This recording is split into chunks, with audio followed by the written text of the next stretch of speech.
afternoon and welcome to the Property Edge. My name is Peta Seaman and I'm the Managing Director here at Edge Recruitment. On today's show, I'll be joined by Edge Recruitment's Senior Recruitment Consultant, Mary-Jane Massicci, to discuss how to balance work and family as a parent.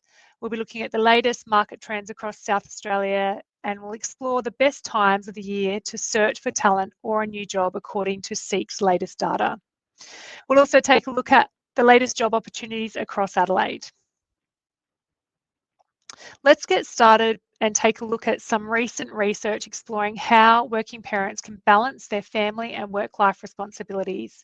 In late 2024, the Australian Bureau of Statistics released some data into the labour force status of families.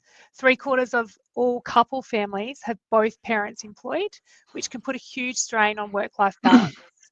The research also showed that 70% of working parents say they struggle with balancing work and family, and 40% of Australian parents experience stress, anxiety, and depression that has impacts on their parenting. To discuss these findings, I'm joined by Senior Real Estate Recruitment Consultant, Mary-Jane Massicci. Welcome. Hi, Peter. Thanks for having me. Thanks for joining me today. Mary-Jane, we know that you are a busy working mum with 2 teenage boys. Tell me, how do you manage a successful career whilst juggling sports, school, and family commitments? To be honest with you, Peter, the truth about it is I don't do it very well. I am an early riser in the mornings. I do get up any time from 4:30 in the morning onwards to make sure that my household runs quite smoothly throughout the day. With 2 teenage boys having after school part-time jobs, sporting activities, friends, both not driving at the present moment as well.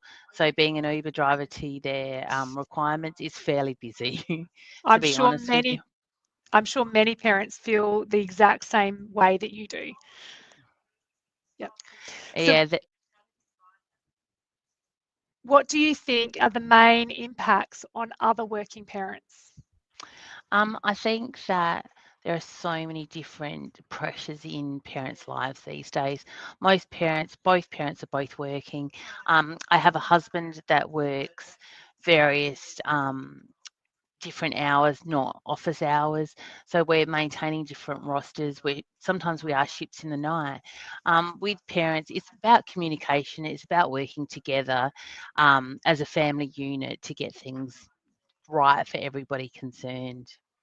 Yeah, that's great. That's great advice. Communication is definitely key. I know with my own family, we have to have a family diary so that we know where everyone is at all times.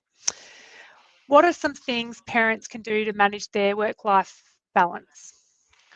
What I will tell you, and I learned this quite a few years ago, you can't be everything to everybody. So ask for help. If that means having a cleaning lady once a week, if it means having a gardener, it means having a pool maintenance man, have it. If that's what it takes to get you through, have it. Ask for help when you need it. Ask if your children need a lift to a sporting commitment. Work together with your community around you and things will go fine. That's great advice. I think that the community piece for parents is so important. When you're raising children, we've got to raise them in the community. From a recruiter point of view, what can employers do to help their employees achieve a healthy balance between work and the rest of their lives? I think post-COVID, I think employers have got very good with managing flexible working hours, whether it means coming in at 9:30 so you can do your school drop-off, and working till 6 o'clock at night, or alternative, coming in early, leaving early so that you can go to those sporting commitments at the end of the day. I think most employers are looking at that sort of arrangement. It might also be working longer hours a couple of days a week so that you can leave at 3 o'clock in the afternoon to go coach a soccer team. Flexibility is the key to securing the best talent for your office. Great advice. Thank you very much for joining me today, Mary-Jane. I'm sure your tips will be appreciated by all those working parents trying to find balance in their own lives. Thanks, Peter.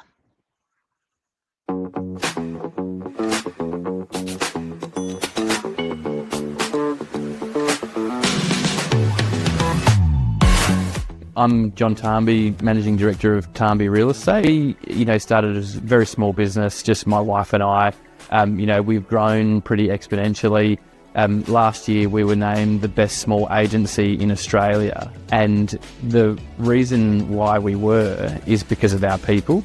And when we look around the office, most of our people are Edge people. They've come to us. So I could genuinely say that about Edge, that without them helping us grow our business, we wouldn't be able to put together the team that we've got today.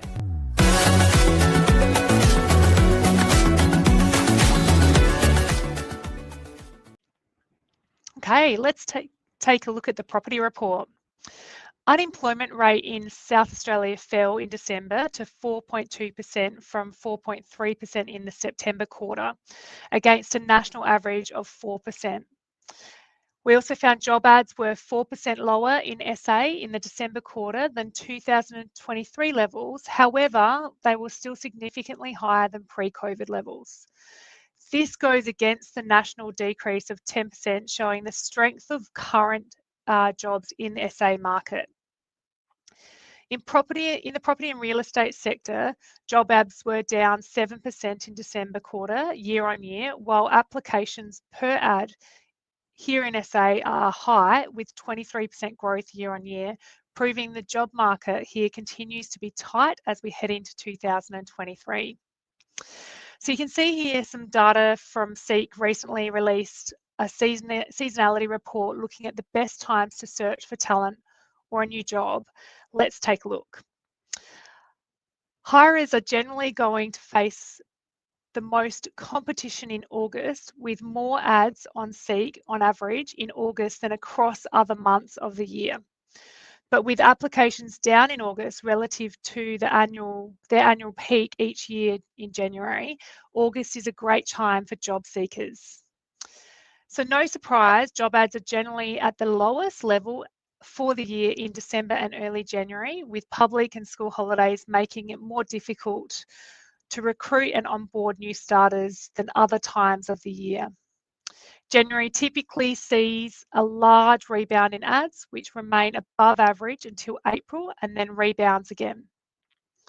We want you to use this as a top line guide only, as some industries post more ads at other times of the year, so you can always apply for jobs whenever. So for job seekers, those applying in January are likely to face much more competition than those applying for jobs later in the year.